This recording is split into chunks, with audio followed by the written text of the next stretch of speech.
dá para contar quantas coisas mudaram em São Paulo nos últimos 50 anos. Mas é dos 12 milhões de habitantes.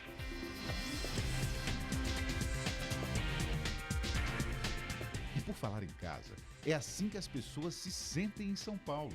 Vem gente de todo lugar e São Paulo gosta de receber. Todos os dias tem quem chega para nunca mais ir embora.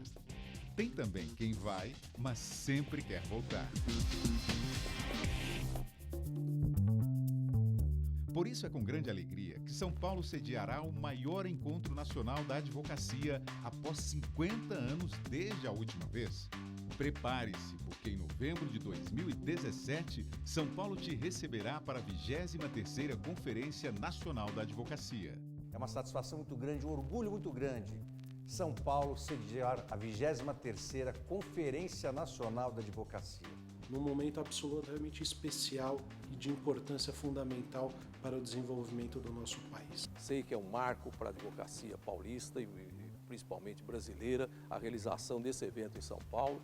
Esperamos a toda a advocacia de nosso país aqui em São Paulo, nesta Conferência Nacional da Advocacia. Reafirmando assim o papel da Ordem dos Advogados do Brasil como a guardiã da democracia. Gostaríamos de convidar a todos os associados da ASP e aos advogados em geral a participarem da 23ª Conferência Nacional que se realizará em novembro. Advogados de todo o Brasil, esperamos vocês!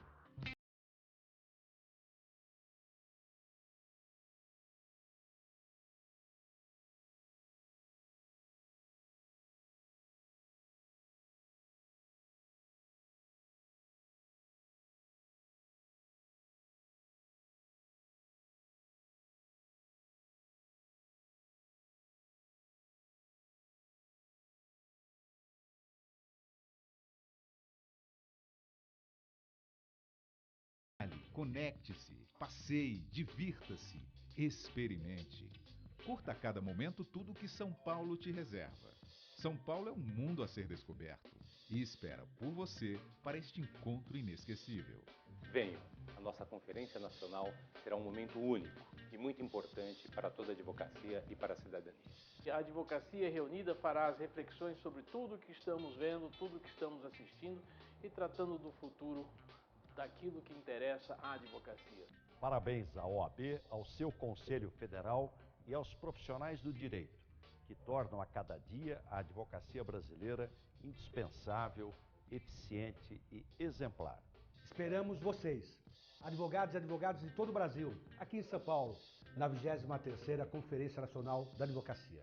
O que nós queremos é que haja um debate aprofundado sobre temas que são, sim, a verdadeira razão de existência de um Estado democrático de direito. A 23ª Conferência Nacional da Advocacia já tem local e hora marcada. Você não pode faltar. Advogado, mestre e doutor em Direito Constitucional e livre docente de Teoria Geral de Estado pela USP, especialista em Gestão Pública pela UFSCar, professor associado da USP na Faculdade de Direito de Ribeirão Preto, nos cursos de graduação e pós-graduação, ex-secretário-geral da USP, professor visitante da Universidade de Salamanca no curso Master em Estudos Brasileiros, coordenador das atividades ligadas ao termo aditivo ao Convênio de Colaboração Acadêmica da USP e Universidade de Salamanca. Ao professor Bessac, damos as boas-vindas, agradecemos a disponibilidade de vir aqui discutir conosco um tema tão atual e tão importante para o ensino jurídico e com certeza vai contribuir aí para os nossos progressos. A palavra é sua, doutor Bessac. Perfeito. Então, bom dia a todos. Eu, inicialmente, vou falar nesse aqui, né? Bom dia a todos. Inicialmente, saudar a ilustre plateia presencial. Tenho o prazer de tê-la aqui. A plateia virtual, nos dias de hoje, cada vez ela acaba superando mais a plateia real. Mas com igual prazer eu digo que estou aqui na nossa casa, na nossa Ordem dos Advogados Seccional de São Paulo, e a professora Ana Maria Pedreira, querida colega, amiga de tantos anos, agora faço questão de parabenizar uma das mais jovens doutoras pelo Largo, pela Faculdade de Direito do Lago de São Francisco, da Universidade de São Paulo, em conjunto com a Universidade de Salamanca, não é? E eu a saúdo, ela que representa a Comissão de Pesquisa e Pós-Graduação da Ordem, do qual eu tenho o prazer de ser um dos membros. Um membro, é bem verdade, um tanto ausente, mas o número das atividades sempre acadêmico-científicas, precisa se gizar isso, em São Paulo, Ribeirão Preto, em eventos, impedem que eu consiga vir com a mesma regularidade. Mas eu sempre acompanho com muito gosto aqui as palestras, os eventos. Igualmente, o evento é da Comissão de Ensino Jurídico, a primeira presidida pela colega amiga Vivian Gregory, a segunda pelo colega amigo de tantos anos, Marcelo Figueiredo. Ficam ambos saudados. Enfim, iniciando aqui a tarefa que se me pedem, vou fazer uma preleção rápida para até dar a possibilidade, depois de um debate, eu fui convidado a falar um pouco sobre a questão da matriz curricular, as metodologias, e eu, nesses eventos, eu sempre costumo iniciar mostrando a reflexão que alguém como eu, do direito constitucional, da teoria do Estado, dos direitos humanos, o que eu poderia vir a contribuir. E nada mais é, professora Ana Maria, dileta plateia, do que uma reflexão sobre o atual estado do constitucionalismo brasileiro, o que eu observo do atual estado da nossa Constituição, os riscos que o nosso constitucionalismo vem observando e como isto tem a ver com a questão educacional, como eu observo, sempre fazendo as ressalvas necessárias de que respeito às opiniões contrárias, sempre é assim que a gente tem que fazer dentro da academia, mas, na minha maneira de ver, a distância que a matriz curricular tem das preocupações que nos assolam, das preocupações que eu julgo deveriam estar na ponta das preocupações dos docentes, no seu desiderato, no seu magistério. Mas eu aqui vou ter que repetir um pouco para a dileta plateia coisas que talvez ela conheça muito bem, que é sobre o molde do nosso constitucionalismo. O nosso constitucionalismo, como é bem sabido, é um constitucionalismo que foi muito peculiar no seu começo, mas hoje já repetido em outras partes do mundo, talvez um dos modelos mais exemplares do que nós chamamos de constitucionalismo de um Estado democrático de direito. Não que na nossa prática nós o sejamos totalmente, claro que não. Não cometeria essa sandice, não cometeria este julgamento precipitado. Mas ele, de um ponto de vista de um modelo formal, constitucional, propugna realmente por uma inclusibilidade, uma extensividade no campo dos direitos que raramente nós observamos em outros ordenamentos.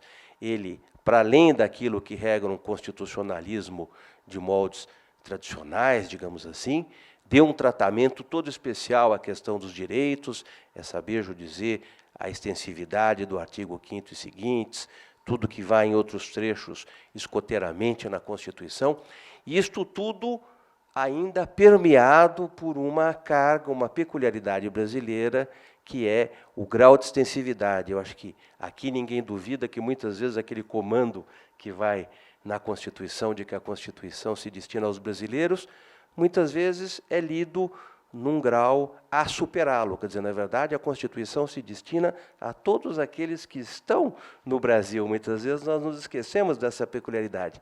E, além do que, com a carga da universalização dada nas questões da saúde, educação, previdência, assistência.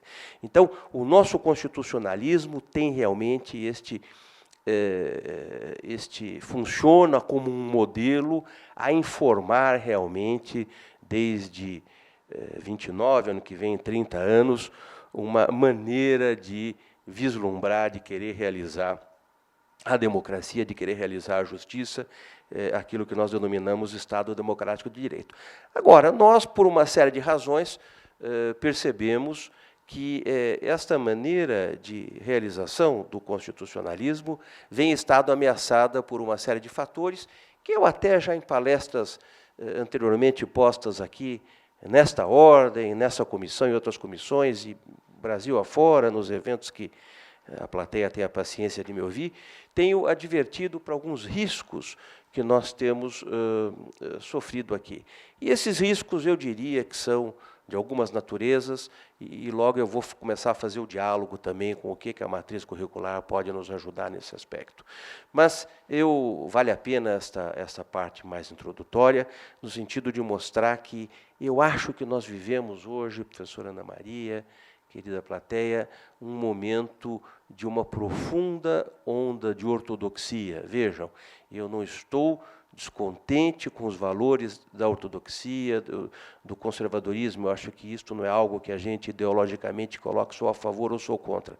Mas o que me incomoda profundamente é quando nós elevamos a um panteão de algo que desafia o comando constitucional, valores como a da rigidez absoluta das contas, da questão orçamentária, da rigidez. São valores extremamente louváveis, são valores que todos nós que temos uma casa, temos contas a pagar, sabemos que são coisas importantes. Nós não podemos pretender que sem orçamento, sem recursos, consigamos realizar algumas coisas. Mas o que me assusta é que o valor da rigidez das contas, do amor ao conservadorismo fiscal, da observância estrita do orçamento, seja posto como um postulado, muitas vezes, a ser fixado. A PEC do orçamento, aprovada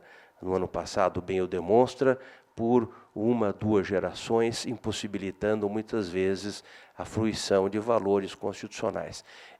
Não estou contra, mais uma vez digo, de que nós tenhamos a preocupação com aquilo que, desde o direito constitucional, nós chamamos a reserva do possível. É impossível imaginar direitos serem realizados sem um gasto público necessário para tal.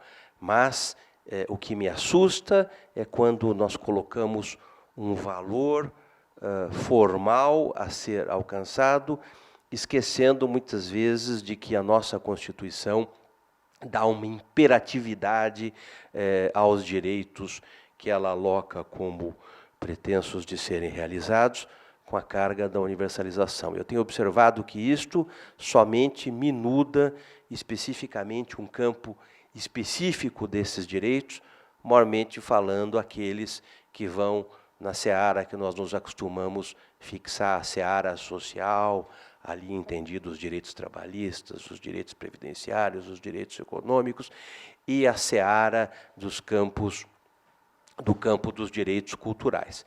Eu entendo que isto vem fixando uma maneira de ver realmente muito mal desenhada e que pode provocar uma má compreensão do que é o valor constitucional a todos aqueles que a nossa Constituição se dirige.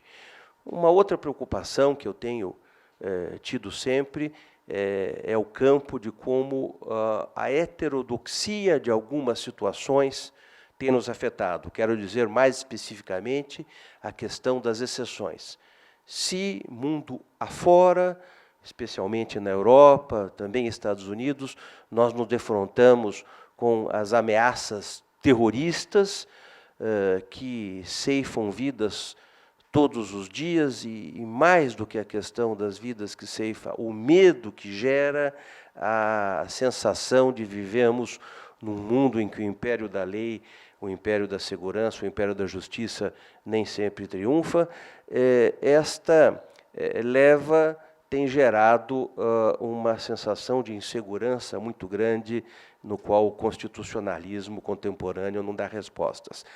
Ao lado desta questão da exceção por atentados terroristas, que nós, por uma série de circunstâncias, graças a Deus, ainda estamos remando fora, nós temos também aquilo que, muito mais recentemente, vem sofrido uma exacerbação muito grande. Esses atentados me permitam as aspas necessárias de loucura, esses atos dos denominados lobos solitários. O Brasil não foi infenso a esses eventos, nós já tivemos alguns poucos episódios, mas tivemos mais recentemente numa escola em Minas Gerais, há 2, 3 anos atrás numa escola do Rio de Janeiro e assim por diante, mas fora do Brasil, notadamente nos Estados Unidos da América, isto a par desse estado de ascensão pelo terrorismo tem provocado também todo um questionamento do valor da estabilidade, do valor do Estado democrático de direito.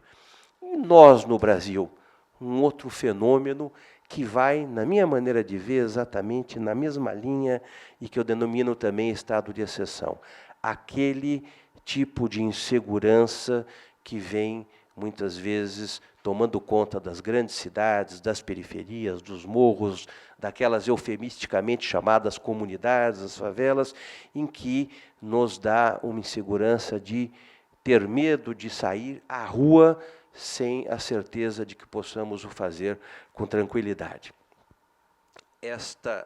Esses 3 fenômenos eu colocaria, claro que com as reservas dogmáticas necessárias, numa mesma linha de preocupação em que nós devamos ter, do ponto de vista da carga de sermos aqueles que nos preocupamos com o valor jurídico, seja na academia, seja na militância como advogado, seja nas carreiras jurídicas como um todo, como algo realmente a se preocupar.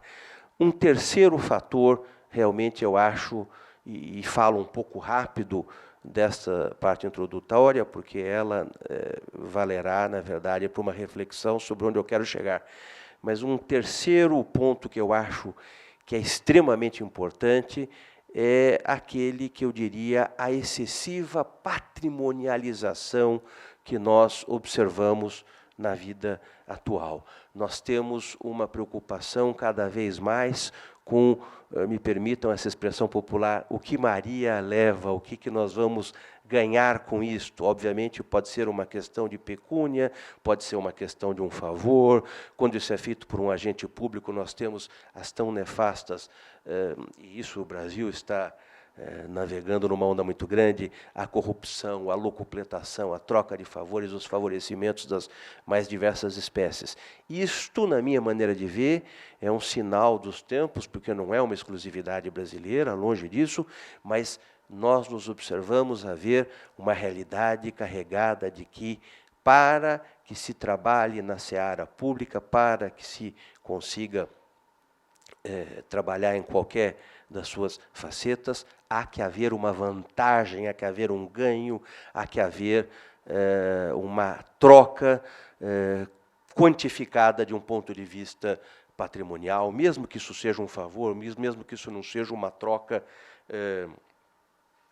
financeiramente posta.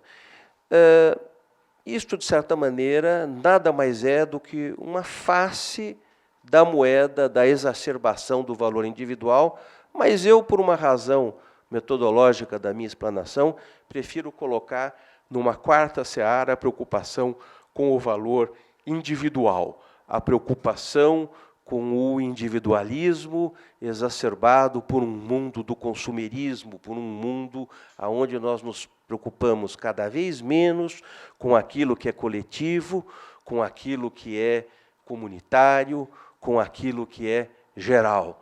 Nós absolutamente, posso até usar esta expressão bombástica, eu diria, nos preocupamos com isso. Nós queremos saber o ponto de vista da nossa individualidade, da nossa especialidade, da nossa particularidade, e isto é que vale. Eu observo isso nas minhas relações diárias, seja em sala de aula, seja as relações profissionais, as relações acadêmicas, o indivíduo sempre se colocando cada vez mais numa posição da especificação, da especialização absoluta, num detrimento absoluto daquilo que deveria ser, mais uma vez digo, na minha maneira de ver, obviamente eu que estou convidado aqui para a paciência dos senhores a explanar, um valor a ser colocado num segundo lugar frente ao valor coletivo, frente ao valor geral.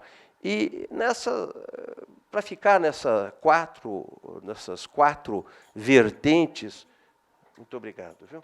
Nessas 4 vertentes da preocupação que eu venho tendo, eu me volto à minha missão, ao meu desiderato, eu que me sinto, enquanto, diria até, me permitam dizer, uma verdadeira missão, dar aulas, pesquisar, me realizar dentro da escola, dentro da academia, me pergunto muitas vezes o que nós devemos considerar, o que nós devemos pensar desta sorte de preocupações, que eu noto. E acho que é fundamental a importância do professor, é fundamental a importância do formador. Aliás, em todas as etapas da vida do ensino, da ensinagem, do aprendizado. Não é? Isto vai desde das etapas mais basilares, passando pelo ensino fundamental, ensino médio, mas acho que no ensino superior, eu que me desculpo como alguém que pertence a este sistema dentro da Universidade de São Paulo, uma missão fundamental, porque é exatamente ver até que ponto as escolas vêm formando cidadãos que possam se defrontar com o mundo constitucional dos valores, com o mundo constitucional da extensividade, como é exemplar a nossa Constituição, e que vem sofrendo, na minha análise, esta sorte de azares, essa sorte de vetores que a confrontam. E aí eu faço uma análise de como as nossas matérias, as nossas aulas, em que pese o esforço todo, muito obrigado, Ana Maria, só metade, obrigado, estão extremamente longe. Eu vejo que nós nos preocupamos ainda em ensinar os nossos alunos, é claro, é sabido pelos senhores, a matriz curricular não busca dar uma única formação colmatada para todas as escolas do Brasil. Ela dá uma liberdade, isso é até democraticamente louvável, para que cada escola defina a sua grade, as matérias que vai dar, desde que observado o escopo da matriz curricular, que é exatamente dada pela Lei 9394 de 96. Mas eu me pergunto muitas vezes até que ponto as matérias, a forma como elas são ministradas, não afasta cada vez mais aqueles que deveriam ser jovens cidadãos, jovens formadores de opinião, jovens militantes nessa causa da defesa do valor constitucional. Eu cada vez vejo mais a academia, e aqui me permitam manter isto numa expressão difusa, não vou particularizar nenhuma escola, seja do ensino privado, confessional, fundacional, público de todas as suas espécies, porque acho que isto é uma análise que eu faço para todas elas. Está muito mais preocupada em formar alunos para o mercado de trabalho. É claro e óbvio que isto é uma preocupação que tem que ser algo muito presente, porque de nada adianta nós nos preocuparmos com uma formação pelas searas que eu quero gizar mais, sem ter na cabeça que nós vivemos numa economia de mercado. Eu digo sempre, para aqueles que pensam em sentido contrário, que o capitalismo triunfou e triunfou no mundo todo. Então, esta é uma constatação que nós devemos ter em mente sempre, e que se nós não trabalharmos com uma realidade da existência do mercado, teremos uma série de idealistas até, mas frustrados, porque não serão percebidos pelo mercado. Mas a absorção pelo mercado, a formação para entrar no mercado, repito, aqui eu quero ser bem direto a esta plateia tão paciente, tão ilustre, não pode se esgotar nisso mesmo. Nós temos que ter pessoas que participem do mercado, mas que, em qualquer militância que venham a optar, mesmo que seja o diletantismo, mesmo que a formação jurídica, para ser diletante, como uma segunda formação, para ter um conhecimento jurídico, mesmo isso eu acho muito válido, mas que sejam agentes da cidadania, que sejam agentes que percebam o valor constitucional, a força dos direitos humanos, a maneira como ela é dada pelo nosso constitucionalismo. E isso, infelizmente, eu tenho notado, é claro que aqui eu não quero cansar os senhores com uma análise técnica do que é a matriz curricular, das matérias, que eu acho que não é isso que cabe numa palestra, numa exposição como esta desse tipo, mas sim falar de um ponto de vista muito mais genérico, muito mais dos objetivos. Eu acho que a nossa matriz curricular falta a ela uma percepção correta do que é o tipo de constitucionalismo abarcado no Estado democrático do direito, o que deve ser a visão de alguém que participe ativamente da cidadania, não só alguém que cobra direitos do Estado, mas alguém que exerce os seus direitos, tendo em vista um Estado que atribui justiça e que se realiza através das suas várias instâncias.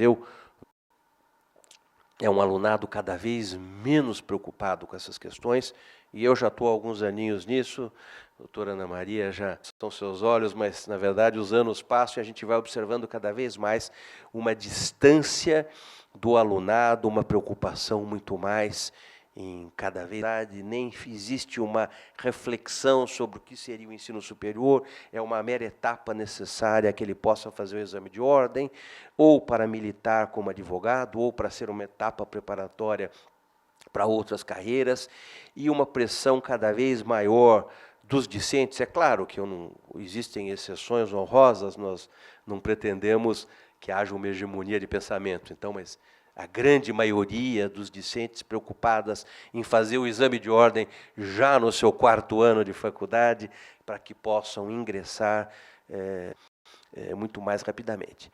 E aqui eu observo que houve uma dissintonia muito grande entre valores que o Ministério da Educação e Cultura, o Ministério da Educação, que nós chamamos de MEC, né, a sigla está aí até hoje, mas usou há alguns anos atrás, e que se distanciou muito da preocupação, muitas vezes esposada e muitas vezes público federal. Estourou, vai mais uma expressão aí do dia a dia, estourou a boca do balão na concessão de licenças para funcionamento de faculdades, que muitas vezes viram sequer nas suas grades, no oferecimento de matérias, chegar no mínimo daquilo que eu venho propugnando. Eu acho que nós temos hoje, depois de décadas dessa política, da implementação dessa política, um número expressivo de faculdades, de cursos de ensino superior, formando levas de bacharéis em direito que não têm a mínima condição, não só de ingressar no mercado, como tem sido a preocupação de várias dessas faculdades, mas de postos do que é a Constituição brasileira, do que é o seu valor de justiça, do que é o seu valor constitucional. Eu digo que isto nós ainda temos que fazer a ressalva, estamos numa região extremamente privilegiada, o Estado de São Paulo é a ponta de lança do Brasil, está alocado numa região extremamente diferenciada do resto do Brasil, a região sudeste, a região mais rica, com as melhores escolas, a melhor formação, mas basta um olhar à nossa volta pelos rincões do Brasil para perceber a verdade do que eu venho dizendo. Se, de um lado, esta realmente é a preocupação que me assola mais, eu quero, sem querer exagerar no tempo aqui, mas vale a pena ainda tocar em alguns aspectos. Ao lado dessa sorte de preocupações, que eu dediquei um tempo razoável, eu acho que nos falta no Brasil uma preocupação com a questão da internacionalização. Menos uma internacionalização retórica e mais uma internacionalização efetiva. O que eu quero dizer com isso? Nos discursos, nas falas, nós observamos uma dedicação muito grande a esse tema, mas na prática nós temos currículos que nos afastam da possibilidade do diálogo com outros países, com outras culturas, notadamente com aquilo que nos interessa no mundo jurídico, no mundo da realização da justiça, no mundo da cidadania, com o direito comparado. Nós não temos sequer, em grande parte das matrizes e das grades escolares das diversas faculdades, uma preocupação real com o idioma instrumental. Muitas vezes ele ali está, por ali está, muitas vezes os professores que vão ministrar, sequer eles têm uma compreensão perfeita da matéria que pretendem lecionar.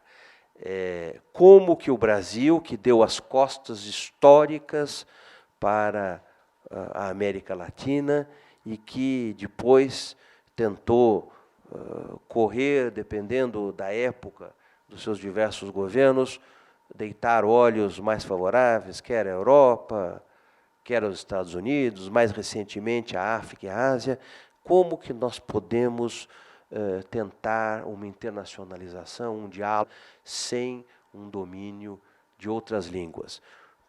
O próprio inglês, que se pretende uma ensinança standard, algo mais simplificado do que a fala real do inglês, sequer este nós temos a possibilidade de uma fluidez no seu ensino, de uma real compreensão. Um grupo de coisas que me assusta muito a distância das nossas escolas, das nossas faculdades, é na metodologia do ensino. Aqui, na Paciente Organias de Ensino Jurídico, quero dedicar alguns minutinhos para os senhores aí, para mostrar que é uma preocupação minha.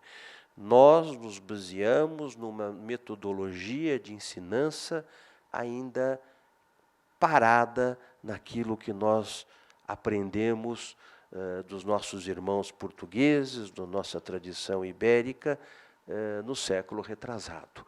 O ensino brasileiro pouco evoluiu em metodologia do que aquilo que o saudoso Miguel Reale chamava, na sua irreverência, a irreverência é muito presente naquele velhinho tão erudito,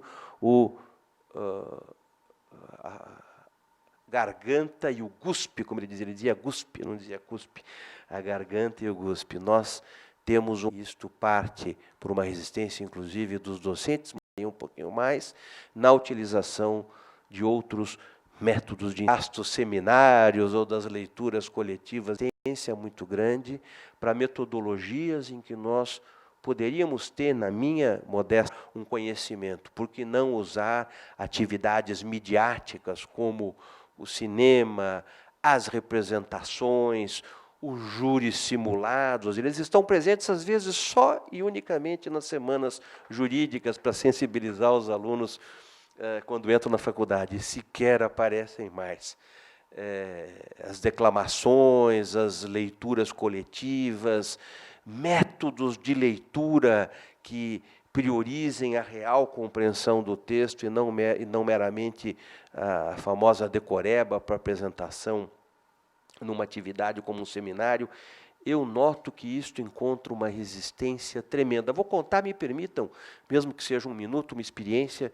Eu, na Faculdade de Direito de Ribeirão Preto, onde eu também dou aulas, é minha unidade de origem, eu ofereci uma matéria optativa e fiz um teste. Falei, vou trabalhar questões ligadas ao direito constitucional, teoria do Estado, direitos humanos, e nominei a matéria, criei a ementa, fiz a proposta, direito, ideologia e poder, uma visão desde o cinema. E tive um número enorme de inscritos para uma matéria optatória, como eles chamam, né? Uma matéria optativa, mas que tem créditos obrigatórios, optatória, na linguajar dos alunos, no neologismo. E plantei uma série de filmes. Pois, para a perplexidade minha, doutora Ana Maria, querida plateia, eu tive uma desistência quase que de metade dos alunos na primeira semana, na primeira projeção. Ah, mas o senhor não vai falar? Mas nós gostamos da aula quando o senhor fala. Até por um lado eu fiquei envaidecido, mas a proposta aqui não é essa. Não. Mas para ficar vendo um filme eu vejo em casa, era o comentário. Eu vejo da minha internet, da minha Netflix, e faço o trabalhinho. Quer dizer, eu tive uma desistência acerba logo na primeira semana, mais 2 semanas, fiquei com 1/3 dos matriculados até o fim do curso, com um aproveitamento bom, mas me chamou a atenção a resistência, que existe uma resistência dos professores, eu não tinha dúvida, mas dos discentes em métodos diferenciados de ensino, de aprendizado. Em outra feita, isso já vão alguns anos, eu tinha plantado a possibilidade dos alunos, eles próprios, me oferecerem os métodos aonde eles encontrariam dados para dialogar com a proposta que eu fazia. Para uns eu disse, olha, vamos fazer o levantamento jornalístico, outros vão fazer o levantamento nos fóruns da região de Ribeirão Preto, outros, se quiserem procurar cinema, literatura que dialogue com a temática, pois saibam que a resposta foi pífia. A grande maioria, quando muito, atravessou o hall da faculdade para ir na biblioteca para procurar alguns livros e ali fazerem os seus velhos fichamentos e trazerem para o professor dar nota.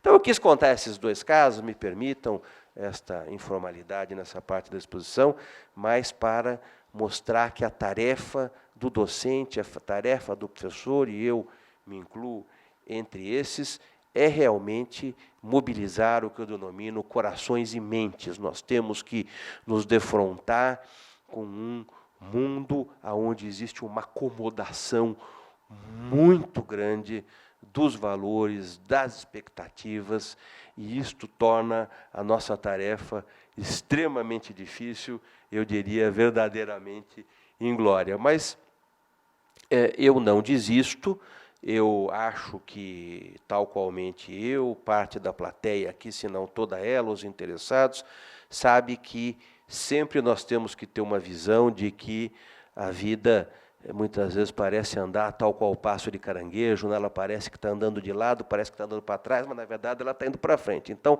nós não podemos perder o otimismo, e eu vejo, inclusive, dentro do Ministério da Educação, pessoas extremamente preocupadas com a alteração das matrizes, com a alteração da possibilidade de utilização de novas metodologias, e não só dentro do Ministério da Educação, nas diversas escolas das mais várias origens que nós temos aí, no ensino público, no ensino particular, preocupadas com essas questões. O fato é que isto tudo está um pouco, por enquanto, colocado à côté, à vista da crise política, à vista de que, de certa maneira, sentimos uma paralisação muito grande de tudo que é novidade, ou que procura fazer uma novidade, mas eu tenho certeza que, quando nós conseguirmos superar esse tão difícil momento, não só da crise da Lava Jato, como tudo que vem junto, tudo que paralisou, nós vamos conseguir plantar novamente desde aqueles que trabalham no Ministério da Educação, como aqueles que têm expectativas no Conselho Nacional de Educação, no nosso Conselho Estadual de Educação, que é um conselho extremamente dinâmico, com nomes dos mais brilhantes, não sei se conhecem, as pessoas que ali trabalham, são pessoas que trabalham muito arraigadamente, buscando uma otimização do que é o ensino. Eu tenho certeza que nós vamos achar uma luz no fim do túnel. Eu procurei aqui, numa exposição que eu não quero cansar os senhores, mostrar quais são as minhas preocupações na seara de uma dinamização da matriz curricular, da alteração das metodologias, especialmente focadas, porque isto para mim é muito caro, ao momento de risco que nós temos para um tipo de constitucionalismo que nós vivemos e para a própria sobrevivência do sistema democrático, do sistema de realização de justiça. É claro que existem, e são formas muito lícitas, muito válidas de se ver a realidade, outras preocupações, outras maneiras de se ver os questionamentos e as propostas. Eu procuro aqui simplesmente trazer uma mera contribuição nessa comissão que eu tanto prezo, então devolvo a palavra ali para a professora Ana Maria, agradecendo a oportunidade de iniciar uma discussão aqui. Muito obrigado. Professor Rubens Bessac, nós sempre brilhante, né, nas suas colocações, seus questionamentos, otimista, né? Nós saímos daqui, quando nós assistimos, vemos a fala do professor Rubens Bessac, nos dá um ânimo novo, né? Alguém que acredita na educação como um instrumento transformador da sociedade, atento também às questões. Quando o senhor dizia da internacionalização, eu me lembrava das lições de direito constitucional, o artigo 4º, né, que trata dos princípios das relações internacionais, tem lá em um dos seus incisos a cooperação entre os povos. E a internacionalização das instituições de educação em torno do mundo é um dos caminhos, né, para se fazer cumprir esse objetivo constitucional, não é? E ouvir a sua brilhante palestra. Sabemos que o senhor é um homem extremamente ocupado, tem muitas, mas sempre disposto a vir aqui, dar sua brilhante, ao contrário do que o senhor fala, não é uma mera contribuição, é uma grande contribuição, né? Em nome da OAB e das comissões de pesquisa e pós-graduação e de ensino jurídico, nós agradecemos muito a sua participação e a participação de todos os presentes e os internautas. Bom dia. Aqui é a entrega do... Para mostrar que eu vim. Obrigada, professor. Obrigado, viu? Eu estou à disposição se alguém...